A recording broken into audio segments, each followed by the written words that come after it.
So basically, I just recently did a lecture for bachelor's and pharma students. And I know somebody who is a doctor and then went into finance. And he is now looking at the investments and research and all into the pharmaceutical sector because there is a lot of technical expertise that he has. And along with that, he studied finance. The problem that I see over here in this situation is that a lot of students get into finance because they think it's a shortcut to success. So that becomes very incorrect. That, I'll study finance and I'll become a Warren Buffett in a day and I'll do trading and I'll just make money in a very, very quick manner. That does not work. And it's very unfortunate because a lot of people sell that online, that 20 days and I'll make you a derivative trading expert and an option trader and this and that, and you earn 10,000 a day.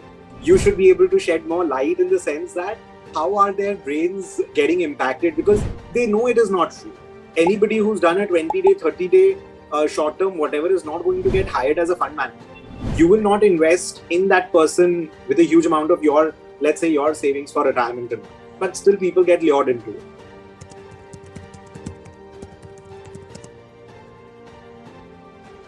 They do have just basics, I think, in terms of organizational behavior and all of that. I guess they do touch upon it. Like, I have not gone through this paper of MBA because I've been doing only core finance when I'm looking at MBA classes. In CFA level 3, we have behavioral finance as a particular portion. And it's become very important because even, in class 11, 12, students would be studying something called Nash equilibrium.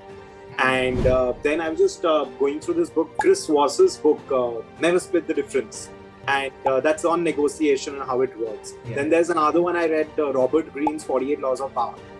And that talks about, there was one particular chapter I read about cult behavior and how people create that. And even in today's time, we see how it's so easy to kind of mobilize a crowd or something.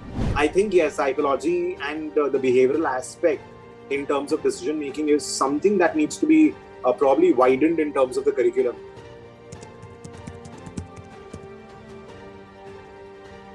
Actually, I have a little pessimistic view over here. So the students are not learning investing, they're actually mislearning investing to a very, very large extent.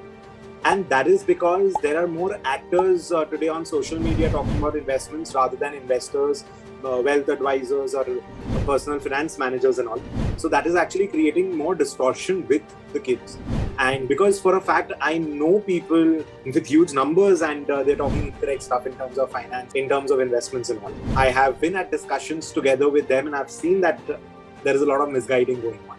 So when I personally believe that, if somebody's full-time job is investments, you cannot be a full-time influencer, is what I feel. I know we are doing series and doing a podcast together, but at the same time, I believe a full-time influencer is a problem because you are not in the markets, you're not following the markets, you're packaging and bothering more about the animation and all of the glam portion in a lecture. I look at it from a lecturer's point of view because I look at it from a teacher's point of view. And if somebody gets into it after a good deal of experience, but even then one needs to be very updated with the markets and how things are. Like today, for example, if somebody has been investing for a long time, but does not know and does not understand sovereign gold bonds or how the ETF market is changing, or how there is a small case app which enables investments, or a grow app is there, and how people are using it and how they are saving in terms of the commissions and all of that. So it becomes very challenging. I think the students are mislearning more than learning. And at that particular age also, you have to understand, of course, it's important to start investing early and all, but not just for the sake of it. Most of them want to do that because they want to be able to talk about stocks and they think that it is cool. That is a big problem with the kids. And what's also more important is to make them understand the habit of savings. Because what I have seen, say for example, when I was in class 9, 10, 11, 12, I remember a good chunk of money that I had saved. And we had always valued money with a kind of very typical middle class value-based upbringing. But at times when I see the kids today are actually running short of cash. And now there comes in these fintech apps who are approaching and they're giving them loans at obnoxious interest rates, which the kids don't understand. So it's very important to start investing early in terms of savings aspect. But again, how do you go about doing that? So one could start with, let's say, something as simple as let you open a Demat account. Do all the paperwork also first. Understand, because I see kids nowadays have a problem even going to the bank and getting a draft made. I know we have waited hours in queue in the banks and gotten all our fees payment and everything done by ourselves. And at times I see some entitled kids, and the fault is with the parents who are not letting the kids do their job themselves. So the admission process and everything, the father or the father's staff is taking care of and all. And I think it's very important for the kids to learn those things. So you open a Demat account yourself. You start with something as basic as a Nifty ETF.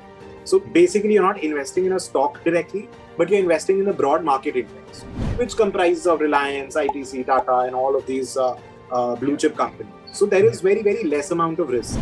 Yeah. And then you start tracking Nifty. You understand what an index is. Yeah. Then you start reading the names in that list.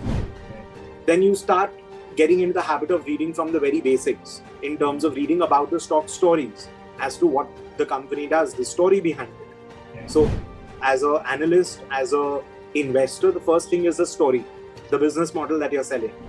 And they could start with something as simple as a sovereign gold bond that's available on any of the bank's websites. So you put a 500 rupees in a Nifty ETF, you open an SIP also with any of the mutual funds. You start a 500 rupee over there. So 1500, 2000 rupees, you can easily start investing per month and not taking too much of risk, because I'm assuming you're in the long term. Yeah. You're investing a 500 in gold, you're investing a 500 in Nifty, you're investing another 500 in, let's say, a mid cap or a small cap mutual fund. You can reduce a proportion of gold, maybe do gold quarterly or semi-annually or something, because when we look at the portfolio, the percentage of each of the asset classes are supposed to be. Don't directly jump into buying stocks just because you want to sound cool. मैं 50 वो खरीदा, मैं 10 वो बेचा. I see kids talking, and the moment I ask them 2 questions, and they're absolutely lost. And then they will defend their age. But then what have you learned? I mean, they're not even reading the stock's story.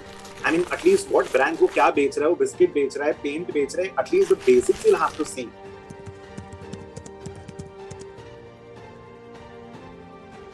I think I'll answer it in 2 parts. So one being that there are a lot of education-based companies today who come out with a lot of animation, a lot of graphics, and a lot of things that kind of attract the audience.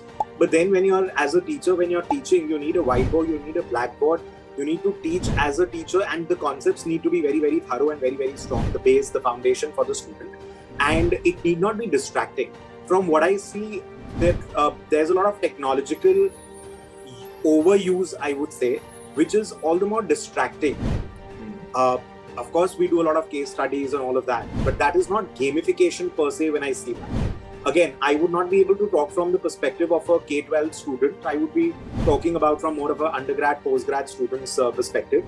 So gamification has been deliberately pushed into the system now because there are a lot of edtech startups who are getting into it and doing that.